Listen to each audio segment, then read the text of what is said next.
Hi, this is Di, the bass playing mom, and today I'm going to react to your suggestions for bass playing influences. So a while back I made a video sharing my bass playing influences. If you want to watch that video, I will put an eye in the sky so that you can see that video.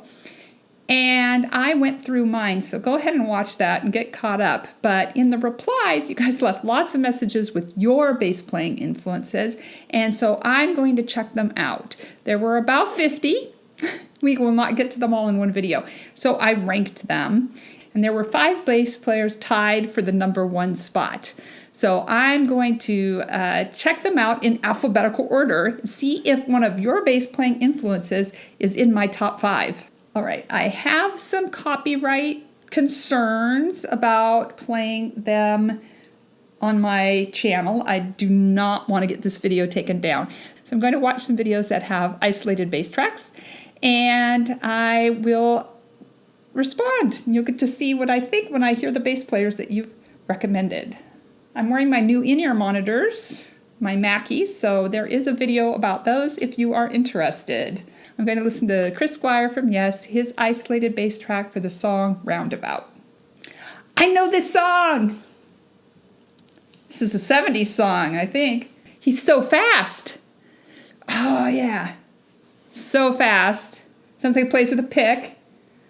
Round wounds. In the picture, he's playing a Rickenbacker. Ah, that is nice.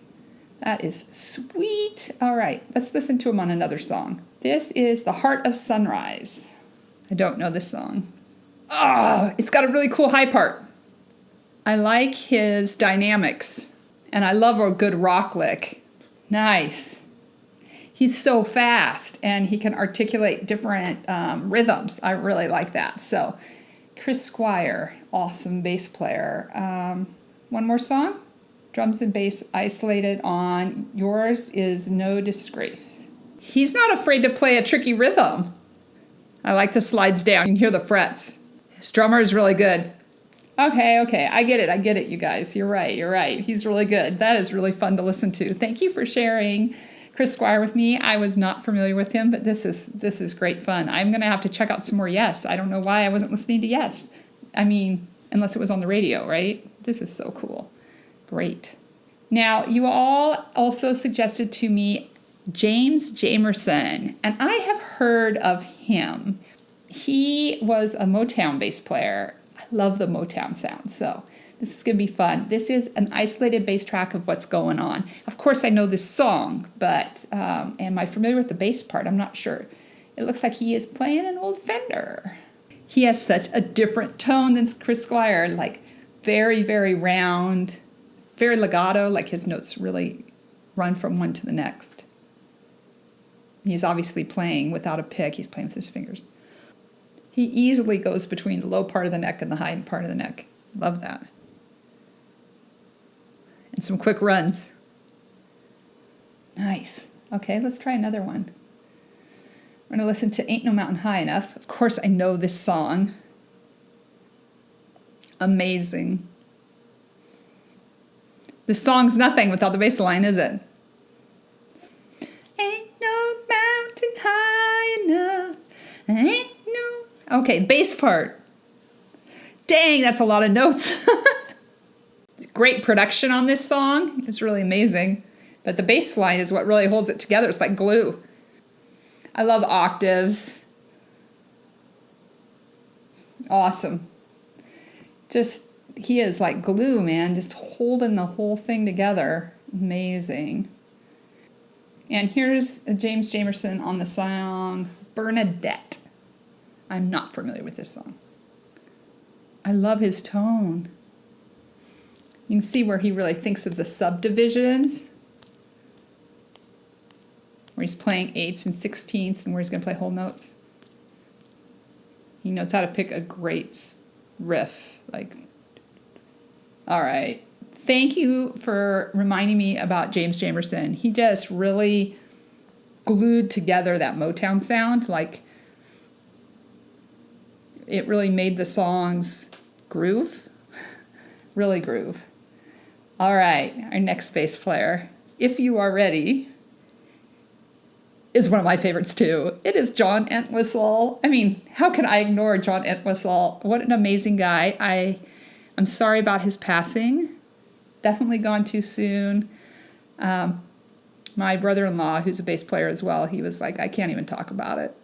Like, to this day, it'll bring tears to my eyes if I talk about it. So we won't do that. I have seen him live in concert. I went to a Who concert in 1982 in Seattle in the Kingdome, when the Kingdome was still a thing, and actually got to see John Entwistle play. So that's pretty amazing. So the first bass line we're going to listen to is on Won't Get Fooled Again, listening to an isolated bass track. We're on the key intro. He's playing harmonics, which is sweet. Dude was not afraid to play a very long bass. And his fingers, his technique, so particular to him. His fingers are just super straight. Ba-dum, ba-da-dum. I didn't realize how much vibrato he put into it. His technique with his right hand, too, he's slapping the strings.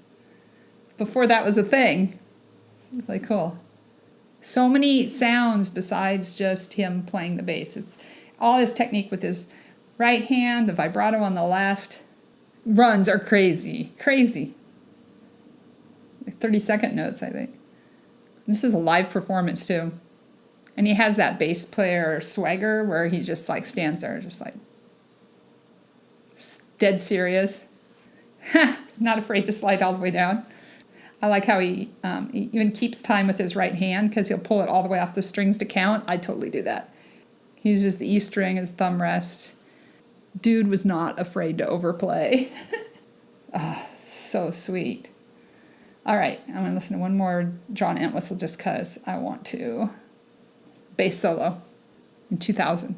He's tapping like Eddie Van Halen. Oh my gosh, he's so fast. Lightning. Bending the strings. I would dare say underutilized in The Who. He could have played anywhere. He totally could have played anywhere. I'm jealous, man. I'm jealous. That dude can play. Holy cow. All right, moving on. Now, of course, I know this guy. Everybody mentioned him. And of course, I know his work. It's Sir Paul McCartney. I have listened to the Beatles since I was a baby. There's stories about me being a baby and people singing Yellow Submarine because that song came out about that time. It's my dad used to love the Beatles. We heard them constantly, but maybe I'm a little bit spoiled that I had the Beatles my entire life, and so not exactly my go-to to Paul McCartney, but of course, amazing. So I'm going to listen to an isolated track, Paul McCartney playing Come Together. I took bass lessons as an adult about 10 years ago, probably now. And my friend Daniel was my bass instructor, and most of his students were little kids. I was learning to lock into the drums and confidence on stage and some things like that from him. But we teach these little kids. And, Come Together has some probably questionable lyrics for teaching kids in a church how to play. So he would have words that meant something to a child. So they would sing, want a chicken sandwich, want a chicken sandwich, want a chicken sandwich, want a chicken sandwich. And that's the part I'm listening to here. I'm also very reminded of Across the Universe. If you have not seen the movie Across the Universe, I didn't want to like it, but in the extras, they explain how they put the music together, and it's pretty amazing how they put this song together. The thing they had in their head, and if you do covers, which is, I do 100% covers occasionally. This Sunday I have an original to someone else. I mean, I'm playing on their original song, but mostly covers. So when you're doing covers, you have to remember that the audience knows the song, and they're hearing parts in their head. And so you have to really think about, how am I going to present this song that is an asset to the parts they're already hearing in their head? And they really thought that out. They actually left out obvious parts of Beatles songs in Across the Universe because they knew you were hearing them in your head. This is one of those ones I think I hear in my sleep. Bum, ba-da-da, dun, dun, dun, dun, dun, dun, dun, dun, dun. In your songs now you can feel this disease over me. Just perfect. Just perfect. Just flawless. Exactly what the song needs. Perfectly in time. Amazing. Have a little help from my friends. That's a cool song. Starts high. Ah, I like the triplet. Staccato. Great timing. Slide up. Nice. All right. And is there one more? How about Rain? I'm not sure that I'm familiar with this song. Oh my gosh, this is hard. I don't know how he sang any vocals, backing vocals, lead vocals, any vocals while I played this stuff. It'd be like rubbing your stomach and patting your head at the same time. Oh, hard song. Very cool. All right, and we have one more bass player. That is Tommy Cogbill. So this is Tommy Cogbill on the song Rain with Elvis Presley. It's a very simple tune, but he just adds gorgeous bass line behind it. He just knows right how to be in the pocket, just right in the pocket. There's a video of Jaco Pastorius demonstrating a Tommy Cogbill bass line. You know I've got to be in favor of that. That's awesome. How about Aretha Franklin? Sweet, sweet baby, since you've been gone. Oh, I love when Aretha Franklin plays keyboard, don't you? Incredible.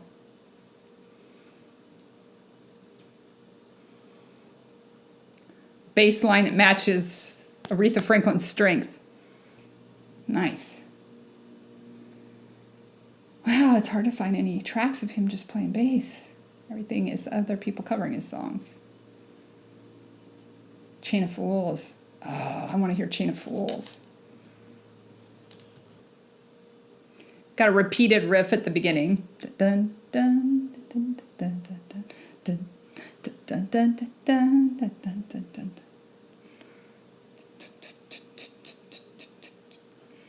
Workhorse, right? You know, I can't go without mentioning that Tommy, is a white guy. And he brings these bass lines that sound like James Jamerson lines, you know.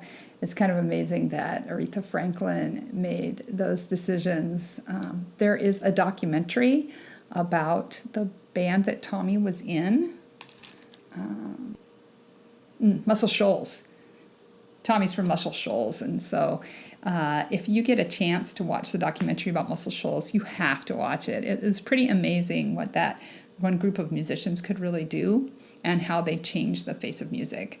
If you think you're listening to different bass players, sometimes you're not. And Muscle Shoals really shows you how much of the time you're listening to the Tommy Cogbills and the Carol Kays of the world. So many times the bass player that you're listening to is not the bass player from the band you think you're listening to. It is one of those workhorse studio musicians like Tommy Cogbill. So you don't want to ever miss out on those kinds of documentaries. You got to watch those. They're so amazing. Well, I think I'm going to stop there. I've probably yelled through the entire video because I had headphones on. But I want to thank you so much for sending me information about some of your favorite bass playing influences. I loved them all. It was great to see that there was so much different styles. Like, they were not identical bass players. They were all playing very different kinds of music. Similar eras, I think. There was a lot of 70s influences, though the Beatles go back to the 60s, obviously. That is my phone ringing. Anyway, so I really appreciate you sharing them with me. I will be looking more into these artists, and I will check back with you with more of your favorites sometime. Thank you so much for watching. Don't forget to subscribe. New videos every Tuesday and Saturday. Come for the bass playing videos, stay for the vlogs, and